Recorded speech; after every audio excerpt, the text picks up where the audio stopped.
So Rashogolla have laid 3 eggs till now. It's night, so she is inside the cage, and the cage is covered with mosquito net. So these are her eggs. I guess she will lay few more eggs. So these eggs are currently infertile. They are not gonna hatch, but I don't remove them because cocktails are sometime.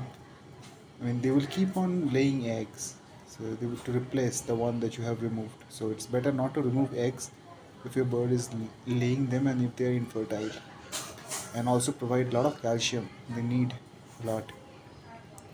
So I do give her calcium supplement and foods which are rich with iron and calcium.